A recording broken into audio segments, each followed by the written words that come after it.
So given the most recent situation with Amy's Baking Company, Bakery, Boutique, and Bistro, and the reaction that they've seen given the responses that they've posted on their Facebook page, how do you react when you receive negative comments on your Facebook page? How do we as account managers suggest that they maybe should have handled this instead of the way that they handled it? Well, I think part of it is by us being, their professionals, we can separate ourselves a little bit from the emotion of the attack. And so I think that's where there is some value in having a third party assist you with your social media.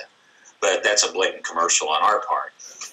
But it is important to, is to remove the emotion from it and deflect, not take the attack personally, and regroup and develop a strategy. Yeah, I think that's the first thing. Well, really, this is such a unique crisis because it's not like a customer or somebody came to their page and attacked them directly. They started posting this stuff themselves, so this is kind of a self-created crisis, really. But so the first thing they should have done is not post to Facebook.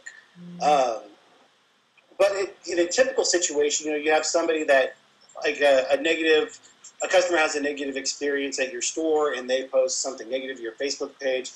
You want to acknowledge that, I think. You have to say, we're sorry about this experience. We're working to make sure it happened. Could you message us, email us, or can we give us a call to discuss this further? You want to get it off. You want to address the concern, but get it out of the public forum so it can't mushroom on you like what happened here. Somebody who works in the restaurant industry and has dealt with customers or negative feedback that has come in, that's exactly what you want to do. And you also want to apologize for the situation, not necessarily apologize for not admitting that you've made a mistake. You have to, but if not apologizing in a way that you're apologizing for the situation itself, and then finding a way, whether it's a simple request saying, what can I do to now fix this for you? And a lot of people, as Tom said, with the emotion that gets attached to all of it, and a lot of people who end up just posting random things, even on their personal Facebook pages, it's like they're hiding behind that wall. Imagine a conversation that you would have with a specific individual face-to-face. You wouldn't be saying half of these things that you are. You would filter yourself. And people need to learn to really just filter themselves in that manner. Well, and by responding in this particular situation in the way that they did in all caps, so it felt like people were yelling, and I say that they responded, it may possibly not have been them. We should probably put that out there considering that their page currently says that they were hacked. So we just need to throw that out there. But look at the history. They've got a long history. They were on a damn television show because they act like this, and it's like, it's a train wreck. I agree. I absolutely agree. And, like I said, the all caps and the way that they opened themselves up, they just kind of leaned in for it. The things that are coming out of it now, people are starting to psychoanalyze their whole online presence. So I saw in the comments where they're analyzing the pictures that they're using on their website and threatening copyright infringement on those. They're looking at the legal background on both of the individuals involved. It has really blown up into something so large that there's no way they can rein it back in at this point.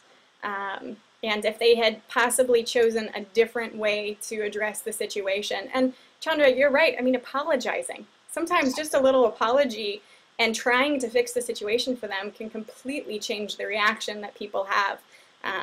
But when you go into it with the emotion, looking for a fight, you're leaning in for an uppercut. And unfortunately in social media, when people are behind their computers, they'll come right back at you. Think what you want to think. You don't always have to say it. That's pretty good advice. Very, very good advice. I think the bigger question here is, are we jealous that we didn't think of this first? Well, and I think, Michael, that as social media providers, what would we do now? How would we advise them at this point? Or would we come in and say, it's way too late? You know, I mean, really, what could we do? I mean, you want to talk about a challenge. Here's what I would say. I don't know about too late, but I do know it is past the point of no return. So when we talk about brand as a set of expectations, you know, there's a set of expectations here. So it could be too late, or it could be, and my advice would be, okay, you own this now. So this is a you made your bed, you lie in it kind of a thing. I mean, this is, you know, we need to tour some Ed DeBevics or something like that, and we need to figure out how we could just make this a part of our success on an ongoing basis. Because if we don't, it's going to be a part of our failure on an ongoing basis. So it's almost the only chance that you've got, unless you really want to, you know, again, go way beyond that and see if you can make your apology on the stage. Come with Soup Nazis. They kept going on and on about how their quality and everything was fantastic. So, okay, if it really is truly the best quality you can get, become the soup Nazi about it, or the cupcake Nazi, or the cake Nazi about it, or the bakery Nazi, and own your quality, I guess.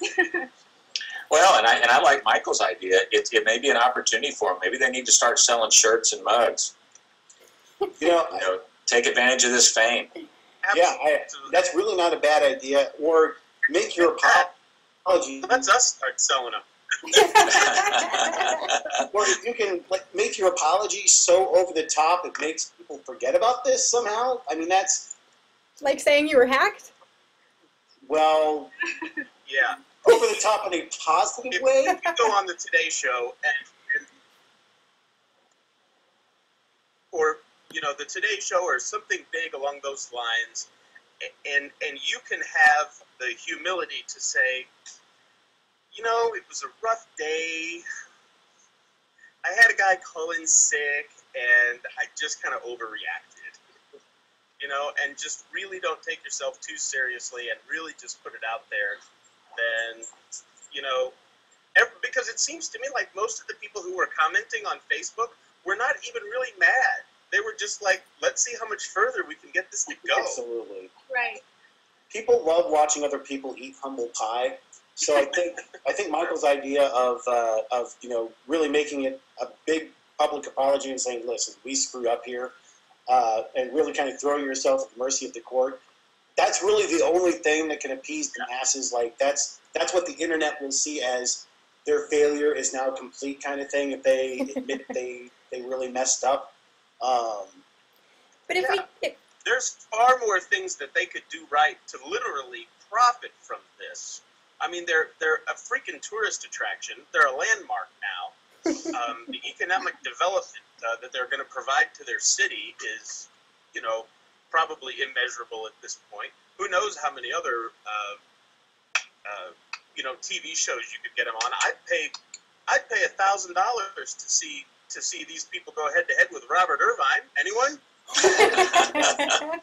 I'd pay much more than that. Yeah.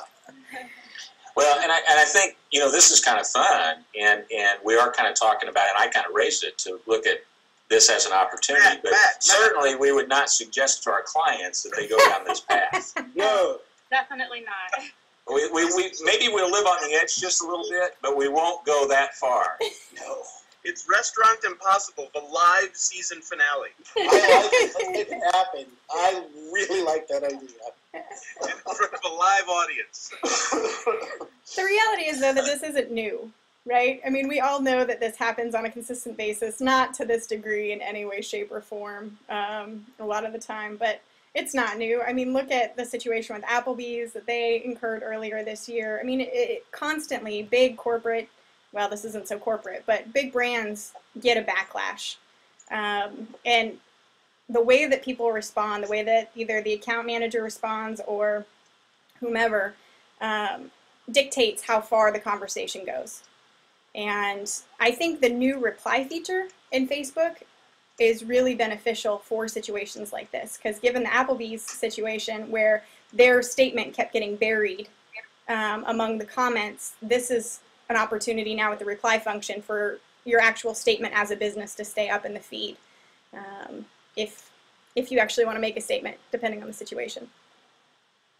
Now, do you think they go through and delete all of their comments on that page, or just leave it up there for everyone to scrutinize and keep poking through? I think they screenshot them and turn it into a meme. There we go. I think they're screenshotting it and sending it into the FBI is what I understand. Can't you print on they're dough? targeting the wrong audience there. The FBI isn't going to pay them. Oh, goodness.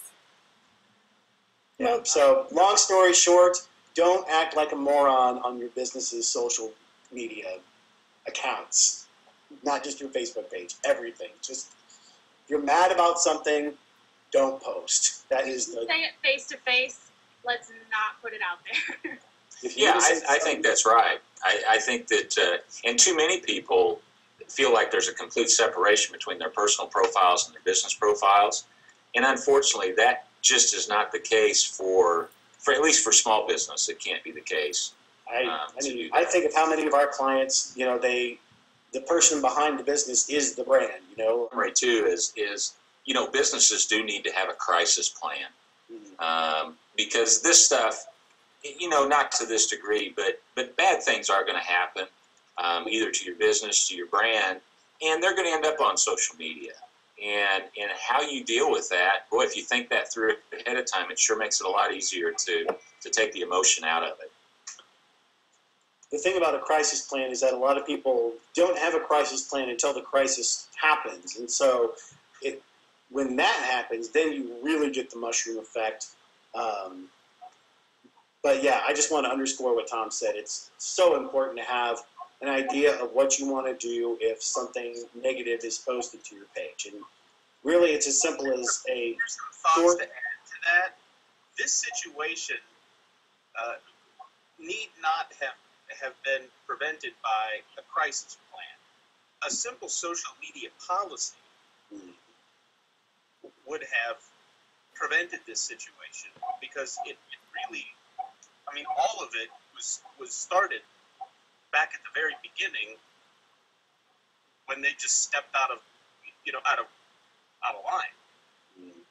Before it ever became a crisis, a simple policy for how are we going to discipline ourselves to respond to certain situations.